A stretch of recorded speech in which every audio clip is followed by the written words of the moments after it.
কাজল শেখ মহোদয়। আইন পাশের ৯৫ বছর কাটলেও এখনও চেতনা ফেরেনি মানুষের। আজও আমাদের সমাজে দেখা যায় বাল্যবিবাহ। তাই শুধু গ্রামের মানুষ নয়, জেলা জুড়ে মানুষকে সচেতন করতে এগিয়ে এলো মহিলা স্বনির্ভর গোষ্ঠী ও বীরভূম জেলা পরিষদ। বাল্যবিবাহ বন্ধ এবং কিশোরী গর্ভাবস্থা রোধ করা সহ সুরক্ষা সম্পর্কিত একাধিক বিষয়ে বৃহস্পতিবার সচেতনতা শিবির জাগৃতির আয়োজন করে দুবরাজপুর ব্লকের শাহপুরের মহিলা স্বনির্ভর গোষ্ঠী আত্মসম্মান। অনুষ্ঠানে উপস্থিত ছিলেন জেলা স্বাস্থ্য আধিকারিক হিমাদ্রি আরি, জেলা পরিষদের সভাধিপতি কাজল শেখ, দুবরাজপুর ব্লক আধিকারিক রাজা আদক, দুবরাজপুর ব্লক স্বাস্থ্য আধিকারিক সলমান মণ্ডল, ব্লক কনভেনার রফিউল খান সহ অন্যান্য সরকারি আধিকারিক, তৃণমূল নেতৃত্ব এবং বিশিষ্ট জনেরা। মানুষের মধ্যে সচেতনতা বৃদ্ধি করতে নাটকের সাহায্য নিয়েছে জেলা প্রশাসন। বাল্যবিবাহ এবং কিশোরী গর্ভাবস্থা যে কতটা ক্ষতিকারক তা এলাকার মানুষদের বোঝাতে একটি নাটক মঞ্চস্থ করেন নান্নু সিএম হাইস্কুলের ছাত্রছাত্রীরা। বীরাঙ্গনা নাটকের মাধ্যমে বাল্যবিবাহ এবং কিশোরী গর্ভাবস্থার ভয়াবহ দিকটা নিখুঁতভাবে তুলে ধরেন ক্ষুদে কলাকুশলীরা। মহিলা স্বনির্ভর গোষ্ঠীর এই উদ্যোগে খুশি বর্তমান প্রজন্ম। আধুনিক যুগে দাঁড়িয়েও এখনও কুসংস্কারে আচ্ছন্ন সমাজের মানুষ। সেই জায়গায় এই ধরনের সচেতনতা শিবির আগামী প্রজন্মের জন্য ভালো হবে বলে মনে করছেন গ্রামেরই মেয়ে সায়ন্তিকা। তার মতে এই ধরনের সচেতনতা শিবির করতে পারলে মানুষ প্রভাবিত হবে, আর প্রভাবিত হলেই কুসংস্কারগুলো থেকে বের হবে মানুষ। এই শাহপুর গ্রাম অঞ্চলে যে এত বড় একটা অনুষ্ঠানের আয়োজন করা হয়েছে বা এখানে একটা এরকম সংঘ চালানো হচ্ছে, তো এটা খুব বড় বিষয়। কারণ এই যে বাল্যবিবাহ, মেনলি আজকে প্রোগ্রামটা হচ্ছে বাল্যবিবাহ বা এইসব যে সমস্ত জিনিসগুলো রয়েছে সেগুলোকে নিয়ে। তো যিনি উদ্যোগ নিয়ে এটা করাচ্ছেন, ইনি যে এতজনকে এখনও অবধি প্রভাবিত করতে পেরেছে, এটা দেখে আমার প্রথমত খুব ভালো লাগলো।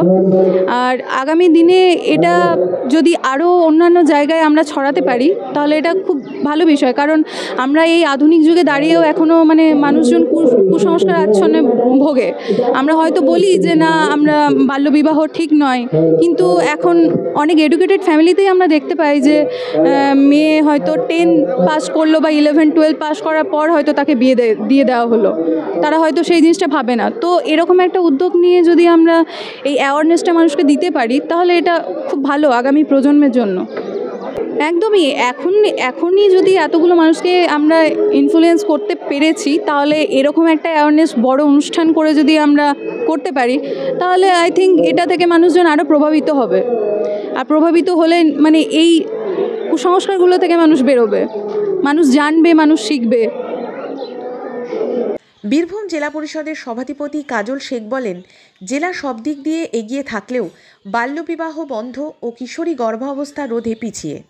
তবে বাল্যবিবাহ বন্ধ এবং কিশোরী গর্ভাবস্থা রোধ করতে মহিলা স্বনির্ভর গোষ্ঠী ও জেলা পরিষদ যে উদ্যোগ নিয়েছে তাতে এলাকার মানুষ সচেতন হবে বলে বিশ্বাস করেন তিনি। জেলা জুড়ে মানুষকে সচেতন করতে বীরাঙ্গনা নাটকটি জেলার বিভিন্ন প্রান্তে মঞ্চস্থ করানোর পরিকল্পনা সভাধিপতি কাজল শেখের। নাটক থেকেই শিক্ষা নেবে মানুষ বলে মনে করছেন তিনি। প্রদীপ দাসের রিপোর্ট, নিউজ বার্তা। শুধু এই এরিয়া মানুষের জন্য নয়, সারা বীরভূম জেলা জুড়ে, বীরভূম জেলার সব দিক দিয়ে আমরা এগিয়ে আছি, কিন্তু চাইল্ড ম্যারেজ এবং টিনেজ প্রেগনেন্সি নিয়ে আমরা একটু পিছিয়ে আছি। স্বভাবতই আমার স্নেহের বোন জেলা পরিষদের মেম্বার মার্জিনা বিবি, এখানে যে সেলফ হেল্প গ্রুপ আছে এই গ্রুপের উনি হেড আছেন। বীরভূম জেলা পরিষদে বসে আমরা আলোচনা করেছিলাম এবং উনি বলেছিলেন এখানে 4 থেকে 5 হাজার মহিলাদের একটা জনসমাগম হবে। তখনই আমরা আলোচনা করি যে চাইল্ড ম্যারেজ নিয়ে নানুরে সিএমওএইচ হাই স্কুল এবং নানুর বিডিও সাহেবের তত্ত্বাবধানে একটা নাটক উপস্থাপিত হয়েছে বীরাঙ্গনা। সেই নাটকটা এই মঞ্চে মঞ্চস্থ করার আমার সিদ্ধান্ত নিই এবং সেটা এখানে আজকে উপবিষ্ট হলো মঞ্চে এবং এরিয়ার যারা মায়েরা বোনেরা সকলে শুনলো।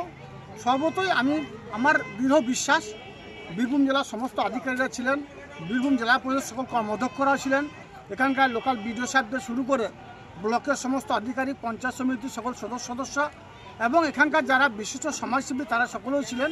আমার দৃঢ় বিশ্বাস এই এরিয়ার মানুষ আরও সচেতন হবে চাইল্ড ম্যারেজ এবং প্রেগনেন্সি নিয়ে এই নাটকটা শোনার পরে, এবং এরপরে এই নাটকটা বীরভূম জেলার বিভিন্ন প্রান্তে আমরা মঞ্চস্থ করতে চাই, বিভিন্ন মঞ্চে, যাতে বীরভূম জেলার মানুষ আরও সচেতন হয় এবং টিনেজ প্রেগনেন্সি এবং চাইল্ড ম্যারেজ থেকে দূরে থাকে, বাল্যবিবাহ না হয় যদিও আমাদের মাননীয় মুখ্যমন্ত্রী মাননীয় মমতা বন্দ্যোপাধ্যায় বিভিন্ন ধরনের প্রকল্পের আওতায় নিয়ে এসেছেন, যার জন্য এই প্রকল্পর বিষয়ে মানুষ এখন সচেতন না হওয়ার জন্য অল্প বয়সে মেয়েদের বিবাহ বন্ধন আবদ্ধ করছে, তার ভবিষ্যৎটা নষ্ট করছে।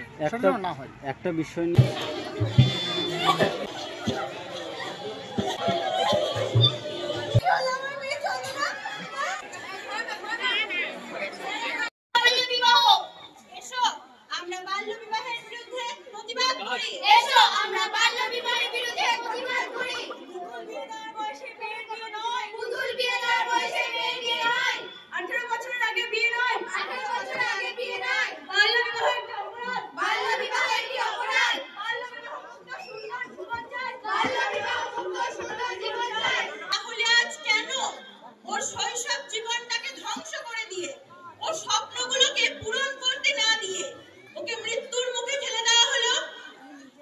সকল মা বাবার কাছে আমার একটাই প্রশ্ন, সমাজ বদলেছে, যুগ বদলেছে,